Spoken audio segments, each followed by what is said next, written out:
गणेश चतुर्थी के दिन बहुत सारे सनातनी भक्त गणेश जी की स्थापना करते हैं, लेकिन बहुत सारे लोगों को ये नहीं पता कि हम गणेश जी को अपने घर में इस महीने क्यों बिठाते हैं।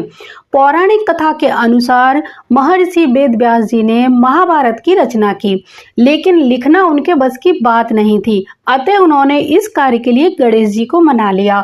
दिन रात लिखने के कारण गणेश जी का शरीर का जो ताप था वो बहुत ही तेजी से बढ़ने लगा। जब वेद व्यास जी ने देखा कि गणेश जी के शरीर का ताप इतनी तीव्रता से बढ़ रहा है, तो उन्होंने उनके शरीर के ऊपर मिट्टी का लेप लगा दिया। धीरे धीरे मिट्टी का लेप सूखने लगा, जिसके कारण गणेश जी का शरीर अकड़ गया था। ये लेखन कार्य गणेश चतुर्थी से शुरू होकर अनंत चौदस तक चला। लगभग 10 दिनों में महाभारत लिखने का कार्य संपन्न हुआ। वेद व्यास जी ने देखा कि गणेश जी के शरीर का ताप अभी भी बढ़ रहा है, कम नहीं हो रहा, तो उन्होंने गणेश जी को पानी में बिठा दिया। और तभी से ये प्रथा चली आ रही है कि लोग गणेश चतुर्थी के दिन गणेश जी की स्थापना अपने घरों में करते हैं, उनकी हर प्रकार से सेवा करते हैं और फिर उनका विसर्जन करते हैं। गणेश चतुर्थी को कलंक चौदस, डंडा चौदस, पत्थर चौदस के नाम से भी जाना जाता है। अलग अलग कामनाओं की पूर्ति के लिए अलग अलग द्रव्यों से बने हुए गणेश जी की स्थापना घरों में की जाती है, जिसमें मिट्टी से बने हुए गणेश, गुड़ से बने हुए गणेश जी, भोजपत्र पर केसर से बने हुए गणेश जी, नमक, गोबर, श्वेतार, कपूर, हल्दी, मक्खन, सप्तधान, चंदन और नीम से बने हुए गणेश जी मुख्य माने जाते हैं। आप अपनी किसी मनोकामना की पूर्ति चाहते हैं तो आप इनमें से कोई भी गणेश जी की मूर्ति बनाकर उनकी विधि विधान से पूजन करिए और उनका विसर्जन करिए। यकीन मानिए आपको अत्यंत लाभ की प्राप्ति होगी। जिसमें से सबसे बड़ा जो पूजन वेदों में, शास्त्रों में लिखा गया है, वो लिखा है पार्थिव पूजन। क्योंकि ये जो कथा है ये पार्थिव यानी मिट्टी से भी जुड़ी हुई है, क्योंकि गणेश जी के शरीर पर मिट्टी का लेप हुआ था। तो आप इस दिन मिट्टी के गणेश जी बनाकर उनकी विधि विधान से पूजा करें और फिर उनको जल प्रवाह कर दें। यकीन मानिए अगर किसी विशेष मुहूर्त पर पार्थिव मूर्ति बनाकर उसकी विधि विधान से पूजा की जाए और फिर उनका विसर्जन किया जाए तो आपके सारे मनोरथ सफल होते हैं।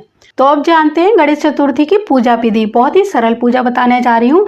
अगर आप बाजार से कोई मूर्ति खरीदना नहीं चाहते तो आप पार्थिव मूर्ति यानी मिट्टी के गणेश जी की कोई मूर्ति बना लीजिए, नहीं तो मिट्टी की एक डली को लेकर उसको श्री गणेश मानकर उनकी पूजा करें।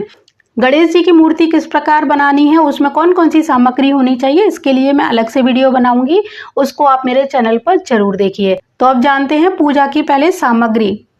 पूजा की सामग्री पहले नोट करिए। इस पूजा में आपको लकड़ी की चौकी या पट्टा लेना है, एक जल का कलश लेना है, लाल कपड़ा, रोली, मौली, पंचामृत, जनेऊ, सिंदूर, गंगा जल, फल, फूल, माला, मोदक, सुपारी, चावल, लौंग, पान, इलायची, नारियल, दूर्वा, धूप, दीप, मेवा और कपूर। हिंदू धर्म में कोई भी पूजा बिना संकल्प के पूरी नहीं होती, तो सबसे पहले आपको पूजा का संकल्प लेना है। उसके बाद ही उत्तर दिशा में एक चौकी की स्थापना करनी है, उसके ऊपर आप गणेश जी की स्थापना करेंगे। आपके पास उत्तर दिशा खाली ना हो तो पूर्व दिशा का इस्तेमाल कर सकते हैं या उत्तर पूर्व यानी ईशान कोण का भी इस्तेमाल कर सकते हैं, क्योंकि गणेश जी की जो सही दिशा है बैठने की वो उत्तर दिशा होती है। तो आप इन दोनों दिशाओं में से किसी भी दिशा का चयन कर सकते हैं। चौकी के ऊपर कपड़ा बिछाना है, वहां पर चावलों का देकर कलश स्थापना करनी है।